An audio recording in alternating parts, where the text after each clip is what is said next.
Thank you very much, Brian, for this opportunity to participate in this timely and important conversation on business continuity or business resilience in the aftermath of the recent devastating hurricanes that has affected our region recently. I'm here to bring an insurance perspective to this conversation this morning.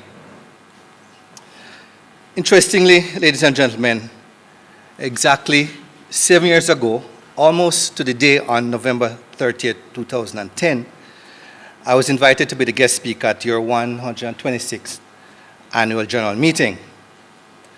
Some of you may recall that my topic then was Doubting Thomas, the effect of hurricanes on insurance business. At this time, St. Lucia was still very much in recovery mode following the devastating impacts of Hurricane Thomas. The topic was named Doubting Thomas, with a deliberate play on words to reflect the prevailing mindset and attitudes of the public towards risks associated with windstorms and the relevance and importance of insurance. While Thomas may have deceptively crept up on us like a thief in the night, many doubted that this would be a big deal and that it would just pass us by like so many others did. Just another day of partly cloudy with scattered showers and isolated thunderstorms.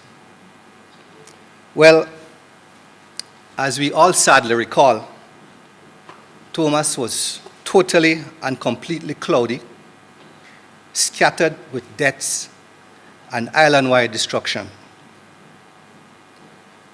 7 years later, I fear not much has changed in our island and in our region in terms of our people's attitudes and awareness to risks, natural or man-made. Many of the issues and concerns that were expressed and openly ventilated then remain unaddressed today.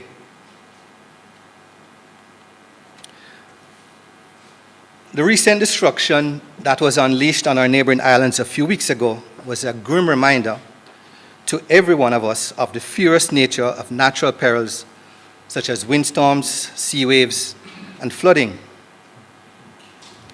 Even with the best disaster preparedness plans and mitigation strategies, our little islands sit almost defenselessly in the face of the wrath and fury of these merciless hurricanes. In the case of Dominica and Barbuda, just about every existing business continuity plan was abandoned or temporarily put on hold, as people were forced to focus on their own personal survival and the survival of their families.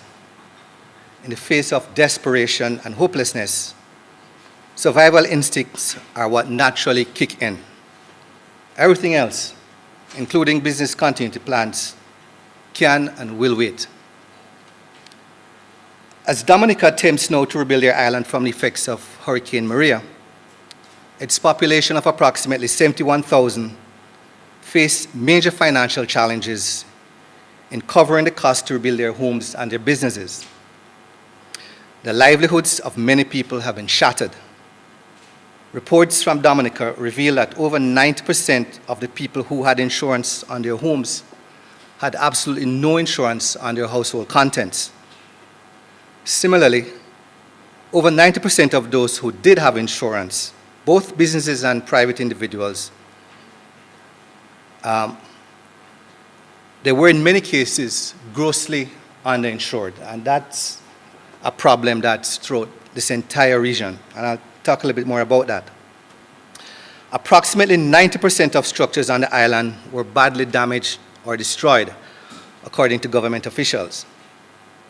On the other hand, in Barbuda, with its approximately 1,600 residents, this place was literally a constructive total loss, which is a term we use in insurance, with over 90% of homes damaged or totally destroyed. The island, as you know, had to be completely evacuated.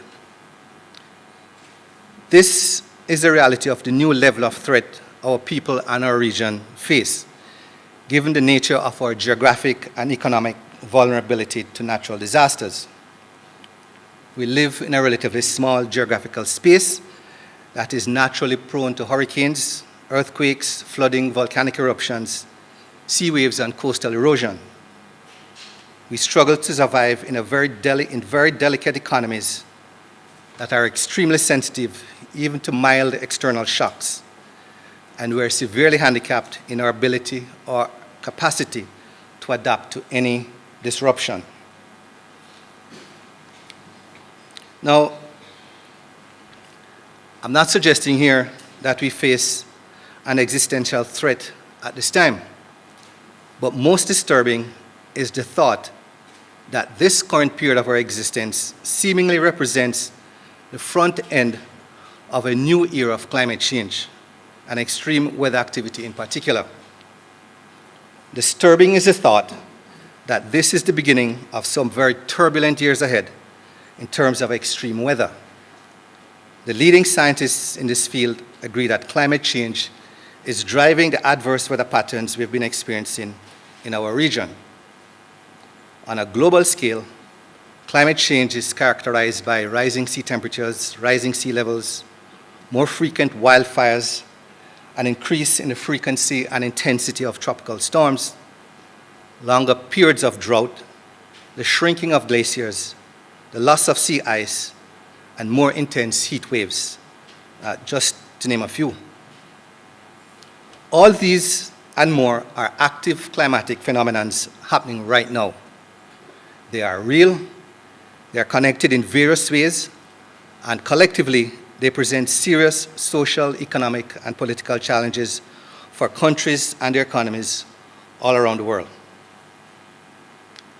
As business people seeking to protect our organizations, our people, and our assets, we have to be mindful of these realities, and not just natural hazards of Mother Nature that we are exposed to, but also the human and man-made risks we face every day.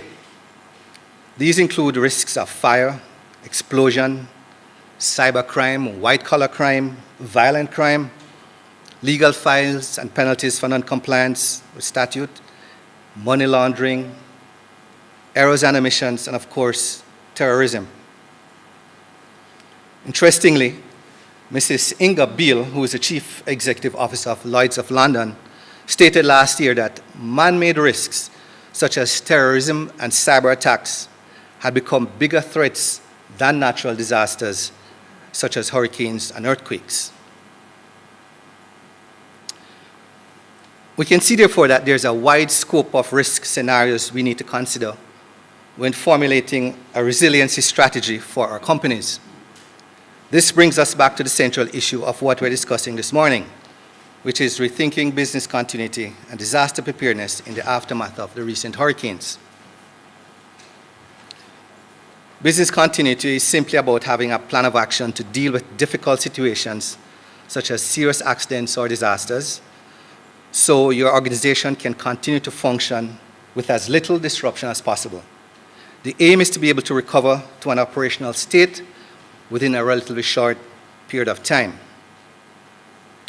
A business continuity plan is a plan to help ensure that business processes can continue during a time of emergency or disaster. It is the creation of a strategy through the recognition of threats and risks facing a company with an eye to ensure that personnel and assets are protected and able to function in the event of a disaster. I believe it is at this juncture that we need to establish the nexus between business continuity and a well-thought-out insurance and risk management strategy, and what people involved in business continuity need to know. A BCP, or a business continuity plan, no matter how well thought out and assembled, a BC plan, no matter how well thought out and assembled, should be viewed in any way as an alternative to an equally thought out insurance program. The converse to this is equally true. A well-developed and structured insurance program should be an integral part of your business continuity strategy. This should be central to any rethinking of your business continuity planning.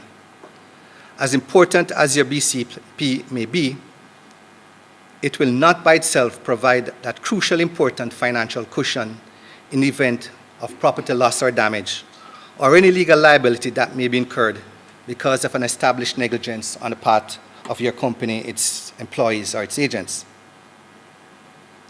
One very critical type of insurance that is often overlooked by companies is business interruption or consequential loss insurance. This insurance covers the reduction in your usual turnover following an event that results in property damage that interrupts business activity. This type of insurance may very well determine whether you are able to resume your business or not following a disastrous event. This is why it's important to engage the services and the input of your insurance company, your agent, or your broker as key service providers when you are formulating or reviewing your BCP.